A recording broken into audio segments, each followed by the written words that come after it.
Pakistani children sing praise songs at this Christian school near the city of Lahore.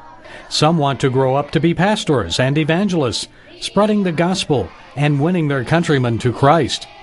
What does the future hold for some of these aspiring evangelists, especially if they try to share their faith in the Taliban-controlled tribal regions? Just ask Yaqub Masih. We've changed his name and hidden his identity to protect him. He aggressively distributed Bibles and Christian tracts in a tribal area of Pakistan until last October. That's when he was kidnapped and tortured by members of the Taliban. They removed my clothing, and they beat me very badly with a leather strap. 2 were holding me down, while another one hit me, and twice they sodomized me with a metal rod. They said, if you accept Islam, we will not continue to beat you. I said, you have already tortured me. Do whatever more you want to do to me, but I will not become a Muslim. Yaqub says he began to recite Psalm 23 in his heart. He prayed that God would deliver him from his persecutors. His prayer was answered early the next morning when a Muslim friend helped him escape from the Taliban camp. Not only have Pakistani converts to Christianity been terrorized by the Taliban, here in neighboring Afghanistan, I talked to one Muslim background believer who was nearly beheaded by members of Al-Qaeda.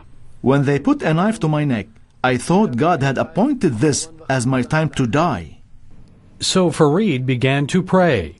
We've renamed the evangelist and have hidden his identity. Fareed says 6 terrorists armed with a knife and automatic weapons stormed into his pre-dawn prayer meeting several years ago. They were angry because he was leading Afghans to Christ.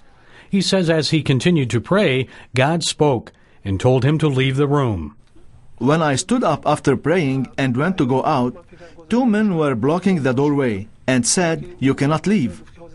One of the men shot at me with his Kalashnikov. The gun jammed.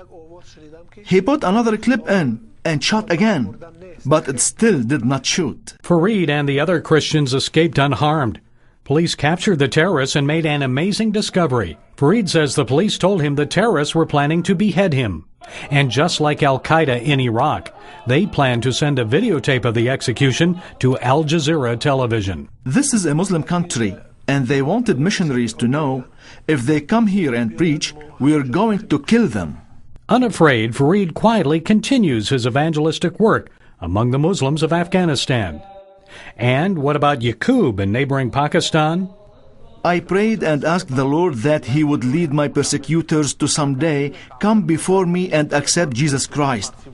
God has strengthened me. He had made me bold. I cannot stop. I must continue this. I plan to go back to the Taliban area because I was chosen by God for this work.